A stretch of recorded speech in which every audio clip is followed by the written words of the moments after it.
ਸਤਿ ਸ਼੍ਰੀ ਅਕਾਲ। दैनिक सवेरा ਦੇ ਵਿੱਚ ਤੁਹਾਡਾ ਸਵਾਗਤ ਹੈ। ਕੱਲ ਦੇਸ਼ ਭਰ ਦੇ ਵਿੱਚ ਹੋਲੀ ਦਾ ਤਿਉਹਾਰ ਬੜੀ ਹੀ ਧੂਮ-ਧਾਮ ਦੇ ਨਾਲ ਮਨਾਇਆ ਗਿਆ, ਪਰ ਉੱਥੇ ਹੀ ਕੇਜਰੀਵਾਲ ਦੀ ਈਡੀ ਦੇ ਵੱਲੋਂ ਗ੍ਰਿਫਤਾਰੀ ਨੂੰ ਲੈ ਕੇ ਆਪ ਨੇ ਐਲਾਨ ਕੀਤਾ ਸੀ ਕਿ ਉਹ ਇਸ ਸਾਲ ਹੋਲੀ ਦਾ ਤਿਉਹਾਰ ਨਹੀਂ ਮਨਾਉਣਗੇ ਜਦੋਂ ਤੱਕ ਕੇਜਰੀਵਾਲ ਅਤੇ ਉਹਨਾਂ ਦੇ ਸਾਥੀ ਪਾਰਟੀ ਦੇ ਜਿਹੜੇ ਮੈਂਬਰ ਗ੍ਰਿਫਤਾਰ ਹੋਏ ਨੇ ਉਹਨਾਂ ਦੇ ਵੱਲੋਂ ਘਰ ਵਾਪਸੀ ਨਹੀਂ ਹੁੰਦੀ, ਉਹ ਹੋਲੀ ਦਾ ਤਿਉਹਾਰ ਨਹੀਂ ਮਨਾਉਣਗੇ। ਉੱਥੇ ਹੀ ਹੁਣ ਆਪ ਦੇ ਵੱਲੋਂ ਐਲਾਨ ਕੀਤਾ ਗਿਆ ਹੈ कि ਉਹ पीएम निवास घेरनगे, जिस दे लई उन्हां दे वल्लों तैयारियां जिहड़ियां ने ਉਹ पुख्ता कर लिया गईयां ने। दस दी कि बीते वीरवार ਨੂੰ शाम ਦੇ ਵੇਲੇ ਮੁੱਖ ਮੰਤਰੀ ਅਰਵਿੰਦ ਕੇਜਰੀਵਾਲ ਨੂੰ ਈਡੀ ਦੇ ਵੱਲੋਂ ਉਹਨਾਂ ਦੇ ਘਰ ਦੇ ਉੱਤੇ ਹੀ ਗ੍ਰਿਫਤਾਰ ਕੀਤਾ ਜਾਂਦਾ ਹੈ। ਸ਼ਰਾਬ ਘੁਟਾਲੇ ਦਾ ਸਾਰਾ ਮਾਮਲਾ ਹੈ, ਜਿਸ ਦੇ ਚਲਦੇ ਅਰਵਿੰਦ ਕੇਜਰੀਵਾਲ ਨੂੰ ਗ੍ਰਿਫਤਾਰ ਕੀਤਾ ਗਿਆ ਹੈ, ਜਿਸ ਤੋਂ ਬਾਅਦ ਹੁਣ ਆਮ ਆਦਮੀ ਪਾਰਟੀ ਸੜਕਾਂ ਤੇ ਉਤਰ ਆਈ ਹੈ। ਲਗਾਤਾਰ ਆਪ ਦੇ ਵੱਲੋਂ ਰੋਸ ਮੁਜ਼ਾਹਰਾ ਕੀਤਾ ਜਾ ਰਿਹਾ ਹੈ। ਕੇਜਰੀਵਾਲ ਦੀ ਰਿਹਾਈ ਨੂੰ ਜਿਹੜਾ ਉਹ ਲੋਕਤੰਤਰ ਦਾ ਕਤਲ ਦੱਸਿਆ ਜਾ ਰਿਹਾ ਹੈ। ਅਤੇ ਕੱਲ ਵੀ ਹੋਲੀ ਦਾ ਤਿਉਹਾਰ ਜਿੱਥੇ ਦੇਸ਼ ਭਰ ਦੇ ਵਿੱਚ ਮਨਾਇਆ ਗਿਆ, ਉੱਥੇ ਆਪ ਦੇ ਵੱਲੋਂ ਕਿਹਾ ਗਿਆ ਕਿ ਉਹ ਹੋਲੀ ਦਾ ਤਿਉਹਾਰ ਨਹੀਂ ਮਨਾਉਣਗੇ, ਕਿਉਂਕਿ ਜਦੋਂ ਤੱਕ ਕੇਜਰੀਵਾਲ ਅਤੇ ਆਪ ਦੇ ਨੁਮਾਇੰਦੇ ਜਿਹੜੇ ਗ੍ਰਿਫਤਾਰ ਹੋਏ ਨੇ, ਜੇਲ੍ਹ ਦੇ ਵਿੱਚ ਨੇ, ਜੇਲ੍ਹ ਦੇ ਸਲਾਖਾਂ ਦੇ ਪਿੱਛੇ ਨੇ, ਉਦੋਂ ਤੱਕ ਉਹ ਹੋਲੀ ਦਾ ਤਿਉਹਾਰ ਨਹੀਂ ਮਨਾਉਣਗੇ। ਅਤੇ ਉੱਥੇ ਹੀ ਹੁਣ ਆਮ ਆਦਮੀ ਪਾਰਟੀ ਅਤੇ ਹੋਰ ਸਿਆਸੀ ਪਾਰਟੀਆਂ ਨੇ ਕੇਜਰੀਵਾਲ ਦੀ ਗ੍ਰਿਫਤਾਰੀ ਖਿਲਾਫ ਰਾਸ਼ਟਰੀ ਰਾਜਧਾਨੀ ਸਮੇਤ ਦੇਸ਼ ਭਰ ਦੇ ਵਿੱਚ विरोध प्रदर्शन ਜਿਹੜਾ ਹੈ ਸ਼ੁਰੂ ਕਰ ਦਿੱਤਾ ਹੈ। ਦੱਸਦੀ ਕਿ ਆਮ ਆਦਮੀ ਪਾਰਟੀ ਨੇ ਇਸ ਵਾਰ ਹੋਲੀ ਨਾ ਮਨਾਉਣ ਦਾ ਐਲਾਨ ਕੀਤਾ ਸੀ ਅਤੇ ਪਾਰਟੀ ਨੇ ਕਈ ਥਾਵਾਂ ਤੇ ਪੁਤਲੇ ਸਾੜ ਕੇ ਰੋਸ ਪ੍ਰਦਰਸ਼ਨ ਵੀ ਆਪਣਾ ਕੀਤਾ ਅਤੇ ਹੁਣ ਆਪ ਨੇ ਪ੍ਰਧਾਨ ਮੰਤਰੀ ਦੀ ਰਿਹਾਇਸ਼ ਦਾ ਘਿਰਾਓ ਕਰਨ ਦੀ ਤਿਆਰੀ ਕਰ ਲਈ ਹੈ। ਦੱਸਦੀ ਕਿ ਕਿਹਾ ਜਾ ਰਿਹਾ ਹੈ ਕਿ ਆਪ ਦੇ ਵੱਲੋਂ ਅੱਜ ਪ੍ਰਧਾਨ ਮੰਤਰੀ ਦੀ ਰਿਹਾਇਸ਼ ਦਾ ਘਿਰਾਓ ਕੀਤਾ ਜਾਣਾ ਹੈ, ਜਿਸ ਦੇ ਲਈ ਉਹਨਾਂ ਦੇ ਵੱਲੋਂ ਸਾਰੀਆਂ ਤਿਆਰੀਆਂ ਮੁਕੰਮਲ ਕਰ ਲਈਆਂ ਗਈਆਂ ਨੇ। ਉਹਨਾਂ ਦੇ ਵੱਲੋਂ ਸਾਰੀਆਂ ਜਿਹੜੀਆਂ ਤਿਆਰੀਆਂ ਨੇ ਉਹ ਮੁਕੰਮਲ ਕੀਤੀਆਂ ਗਈਆਂ ਨੇ, ਜਿਸ ਦੇ ਚਲਦੇ ਹੁਣ ਆਪ ਪਾਰਟੀ ਦੇ ਵੱਲੋਂ ਜਿਹੜਾ ਉਹ ਪੀਐਮ ਮੋਦੀ ਦੀ ਰਿਹਾਇਸ਼ ਦਾ ਘਣ ਕੀਤਾ ਮਾਫ ਕਰਨਾ ਘਿਰਾਓ ਕੀਤਾ ਜਾਣਾ ਹੈ। ਦੱਸ ਦਈਏ ਕਿ ਲਗਾਤਾਰ ਕੇਜਰੀਵਾਲ ਦੀ ਗ੍ਰਿਫਤਾਰੀ ਤੋਂ ਬਾਅਦ ਜਿਹੜਾ ਆਪ ਦੇ ਵੱਲੋਂ ਰੋਸ ਪ੍ਰਦਰਸ਼ਨ ਕੀਤੇ ਜਾ ਰਹੇ ਨੇ। ਲੋਕਤੰਤਰ ਦਾ ਕਤਲ ਦੱਸਿਆ ਜਾ ਰਿਹਾ ਹੈ ਕੇਜਰੀਵਾਲ ਦੀ ਗ੍ਰਿਫਤਾਰੀ ਨੂੰ। ਅਤੇ ਹੁਣ ਇਸ ਵੇਲੇ ਦੀ ਸਭ ਤੋਂ ਵੱਡੀ ਖਬਰ ਜਿਹੜੀ ਨਿਕਲ ਕੇ ਸਾਹਮਣੇ ਆ ਰਹੀ ਹੈ ਕਿ ਪ੍ਰਧਾਨ ਮੰਤਰੀ ਨਰਿੰਦਰ ਮੋਦੀ ਦੀ ਰਿਹਾਇਸ਼ ਦਾ ਘਿਰਾਓ ਕੀਤਾ ਜਾਣਾ ਹੈ। ਆਮ ਆਦਮੀ ਪਾਰਟੀ ਨੇ ਸੀਐਮ ਕੇਜਰੀਵਾਲ ਦੀ ਗ੍ਰਿਫਤਾਰੀ ਦੇ ਵਿਰੋਧ ਦੇ ਵਿੱਚ ਮੰਗਲਵਾਰ ਯਾਨੀ ਅੱਜ ਪ੍ਰਧਾਨ ਮੰਤਰੀ ਦੀ ਰਿਹਾਇਸ਼ ਦਾ ਘਿਰਾਓ ਕਰਨ ਦੀ ਯੋਜਨਾ ਬਣਾਈ ਹੈ। ਇਸ ਦੇ ਨਾਲ ਹੀ ਸਾਰੀਆਂ ਵਿਰੋਧੀ ਪਾਰਟੀਆਂ ਨੇ 31 ਮਾਰਚ ਨੂੰ ਰਾਮਲੀਲਾ ਮੈਦਾਨ ਦੇ ਵਿੱਚ ਵਿਸ਼ਾਲ ਰੈਲੀ ਕਰਨ ਦਾ ਵੀ ਐਲਾਨ ਕੀਤਾ ਹੈ। ਦੱਸ ਦਈਏ ਕਿ ਦਿੱਲੀ ਦੇ ਮੰਤਰੀ ਸੌਰਭ ਭਾਰਦਵਾਜ ਨੇ ਕਿਹਾ ਕਿ ਅਰਵਿੰਦ ਕੇਜਰੀਵਾਲ, ਸਤਿੰਦਰ ਜੈਨ ਅਤੇ ਮਨੀਸ਼ ਸਿਸੋਦੀਆ ਤੋਂ ਸਾਡੇ ਪਰਿਵਾਰ ਦੇ ਮੈਂਬਰ ਨੇ, ਜਿਸ ਦੇ ਲਈ ਪਾਰਟੀ ਨੇ ਇਸ ਸਾਲ ਹੋਲੀ ਨਾ ਮਨਾਉਣ ਦਾ ਫੈਸਲਾ ਕੀਤਾ ਹੈ। ਅਤੇ ਹੁਣ ਅਸੀਂ ਅਰਵਿੰਦ ਕੇਜਰੀਵਾਲ ਦੇ ਜੇਲ੍ਹ ਤੋਂ ਰਿਹਾ ਹੋਣ ਤੋਂ ਬਾਅਦ ਹੀ ਹੋਲੀ ਮਨਾਵਾਂਗੇ। ਇਹ ਸਾਰੀ ਜਿਹੜੀ ਸਟੇਟਮੈਂਟ ਹੈ ਉਹ ਦਿੱਲੀ ਦੇ ਮੰਤਰੀ ਸੌਰਭ ਭਾਰਦਵਾਜ ਦੇ ਵੱਲੋਂ ਕਹੀ ਗਈ ਹੈ। ਦੱਸਦੀ ਕਿ ਮੌਜੂਦਾ ਮੁੱਖ ਮੰਤਰੀ ਅਤੇ ਇੱਕ ਰਾਸ਼ਟਰੀ ਪਾਰਟੀ ਦੇ ਰਾਸ਼ਟਰੀ ਕਨਵੀਨਰ ਨੂੰ ਆਦਰਸ਼ ਚੋਣ ਜ਼ਾਬਤੇ ਦੌਰਾਨ ਗ੍ਰਿਫਤਾਰ ਕੀਤਾ ਗਿਆ ਹੈ। ਇਹ ਵੀ ਗੱਲ ਸੌਰਭ ਭਾਰਦਵਾਜ ਦੇ ਵੱਲੋਂ ਕਹੀ ਗਈ ਹੈ। ਇਸ ਦੇ ਨਾਲ ਹੀ ਉਹਨਾਂ ਨੇ ਕਿਹਾ ਕਿ ਸਾਰਾ ਸੰਸਾਰ ਹੈਰਾਨ ਹੈ। ਸਾਰੀਆਂ ਵਿਰੋਧੀ ਪਾਰਟੀਆਂ ਨੇ ਫੈਸਲਾ ਕੀਤਾ ਹੈ ਕਿ ਉਹ 31 ਮਾਰਚ ਨੂੰ ਰਾਮਲੀਲਾ ਮੈਦਾਨ ਦੇ ਵਿੱਚ ਵਿਸ਼ਾਲ ਰੈਲੀ ਕਰਨਗੇ। ਦੱਸ ਦਈਏ ਕਿ ਅਰਵਿੰਦ ਕੇਜਰੀਵਾਲ ਨੂੰ ਉਹਨਾਂ ਦੇ ਘਰ ਦੇ ਅੰਦਰੋਂ ਹੀ ਗ੍ਰਿਫਤਾਰ ਕੀਤਾ ਗਿਆ ਸੀ। ਈਡੀ ਦੇ ਵੱਲੋਂ ਗ੍ਰਿਫਤਾਰੀ ਕੀਤੀ ਗਈ। ਕਈ ਘੰਟਿਆਂ ਦੀ ਪੁੱਛਗਿੱਛ ਤੋਂ ਬਾਅਦ ਇਸ ਜਿਹੜੀ ਵਾਰਦਾਤ ਹੈ, ਜਿਹੜੀ ਘਟਨਾ ਉਹਨੂੰ ਅੰਜਾਮ ਦਿੱਤਾ ਗਿਆ। ਅਤੇ ਹੁਣ ਅੱਜ ਆਪ ਦੇ ਵੱਲੋਂ ਜਿਹੜਾ पीएम निवास का घिराव किया जाना है। कि आप सोचिए कि आज अरविंद केजरीवाल जी के घर में, सत्येंद्र जैन साहब के घर में, संजय जी के घर में, मनीष सिसोदिया जी के घर में क्या होली का माहौल होगा, क्या उनकी पत्नियों की और बच्चों की हालत होगी। और वो सब आम आदमी पार्टी का परिवार है, इसलिए आम आदमी पार्टी ने ये फैसला किया कि इस साल हम लोग होली नहीं मनाएंगे। अब जब अरविंद केजरीवाल जेल से छूटेंगे तभी होली मनाएंगे। 31 मार्च को आपके साथ मेगा रैली करने वाले हैं, कल जो प्रेस कॉन्फ्रेंस होस्ट जिस तरीके से दादागिरी तानाशाही दिखाते हुए चुने हुए मुख्यमंत्री एक राष्ट्रीय पार्टी के राष्ट्रीय अध्यक्ष को मॉडल कोड ऑफ कंडक्ट में जेल भेजा गया। पूरा विश्व उसको देख के सकते में है और जितनी भी अपोजिशन पार्टी हैं वो हैरान हैं कि इस तरीके से देश में प्रजातंत्र, लोगों की बोलने की आज़ादी, सवाल पूछने की आज़ादी कैसे बच पाएगी।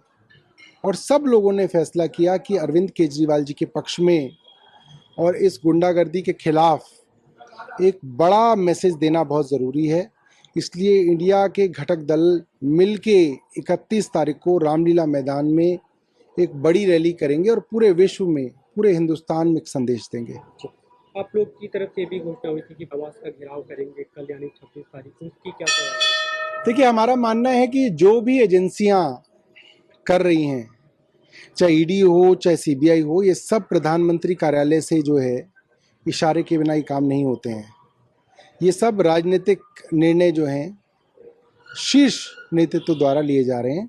इसलिए कल हम लोग प्रधानमंत्री जी के कार्यालय का घेराव करेंगे।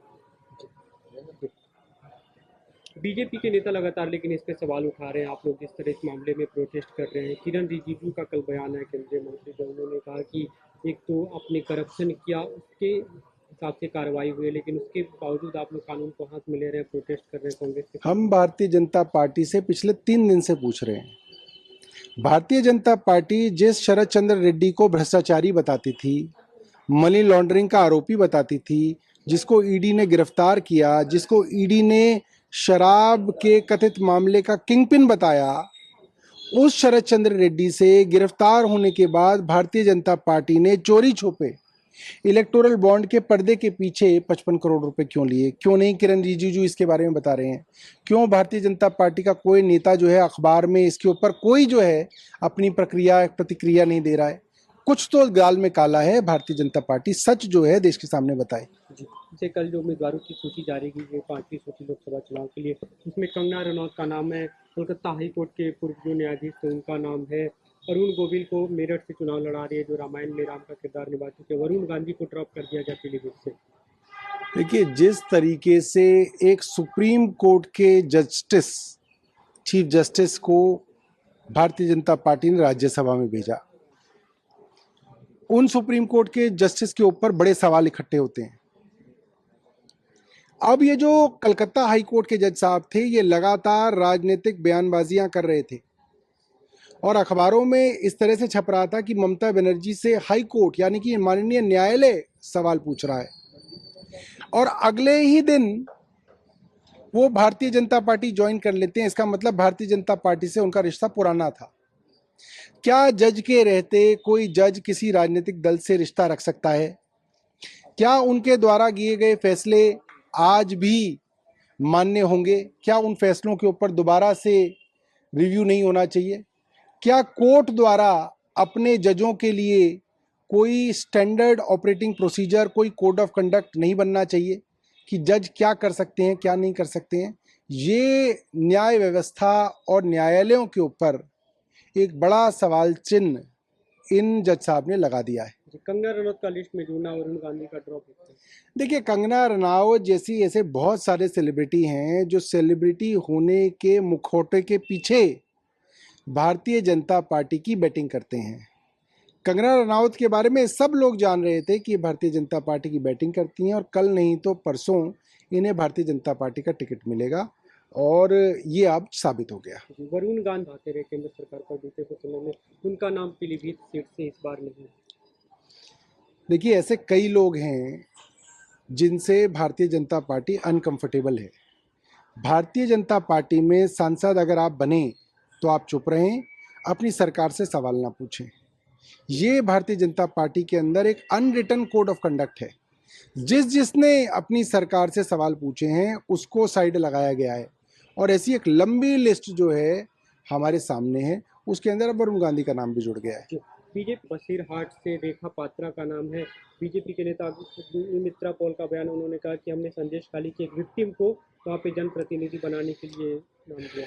देखिए, भारतीय जनता पार्टी को अगर महिलाओं के पक्ष में खड़े होना था तो उन देश की ओलंपियन पहलवानों को हरियाणा से टिकट देना था जिन्होंने बृजभूषण शरण सिंह के खिलाफ मोलेस्टेशन के आरोप लगाए। उनको मणिपुर की उन महिलाओं को टिकट देना चाहिए था जिनको निर्वस्त्र करके मणिपुर में घुमाया गया और जहां पे भारतीय जनता पार्टी आज तक नहीं पहुंची। सिर्फ पोलराइजेशन करने के लिए, हिंदू मुस्लिम का विवाद पैदा करने के लिए भारतीय जनता पार्टी ऐसी छोटी राजनीति करती है। जेएनयू स्टूडेंट के परिणाम आया जो चुनाव होता है और उसमें लेफ्ट पार्टियों ने स्वीप किया है। देखिए, कमाल की बात है, भारतीय जनता पार्टी पूरे दिन जेएनयू को गाली देती है।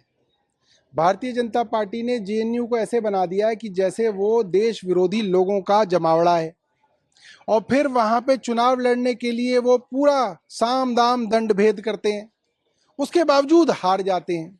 तो ये भारतीय जनता पार्टी के लिए बहुत शर्म की बात है कि जिसको गाली देते हैं वहां पे चुनाव लड़ते हैं, फिर चुनाव हार जाते हैं।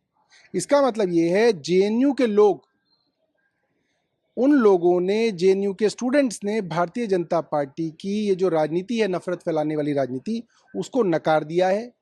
और भारतीय जनता पार्टी ने झूठा नैरेटिव कई बार जेएनयू के अंदर चलाया, उसकी असलियत वहाँ का स्टूडेंट जानता है, वरना वो आज भारतीय जनता पार्टी के साथ खड़ा होता है। उनको मालूम है कि भारतीय जनता पार्टी ने झूठे आरोप वहाँ पर लोगों के ऊपर लगाए हैं और लोगों को फंसाया है, इसलिए भारतीय जनता पार्टी को जेएनयू के स्टूडेंट्स ने नकार दिया है। एक अंतिम से पूर्वी दिल्ली के पांडव नगर एरिया में 4 साल से एक बच्ची के साथ रेप हुआ। उस मामले में आपकी जो मंत्री आतिशी, उन्होंने उपराज्यपाल को पत्र लिखा और ये बताते हुए कि संविधान द्वारा उपराज्यपाल को पुलिस की जिम्मेदारी दी गई है और इस मामले में उन्हें कार्रवाई करनी चाहिए। देखिए, उपराज्यपाल जी कानून व्यवस्था के ऊपर कोई ध्यान नहीं दे रहे, सबको मालूम है। जब से वो आए हैं, रोज चेन स्नैचिंग, मोबाइल स्नैचिंग, गाड़ी चोरी होना, रेप, बलात्कार, तिहाड़ जेल के अंदर मर्डर, गैंग वॉर्स, वकील अपने कोर्ट से बाहर निकला, उसका मर्डर, ये सारी घटनाएं आम हो गई हैं। क्योंकि एलजी साहब को सिर्फ और सिर्फ राजनीति के अलावा कोई और काम नहीं है, सिर्फ और सिर्फ छोटे छोटे दर्जे की राजनीति करते हैं। देश दुनिया की हर खबर सबसे पहले देखने के लिए फॉलो करें Dainik Savera TV, YouTube, Facebook, Instagram, X और व्हाट्सएप चैनल पर।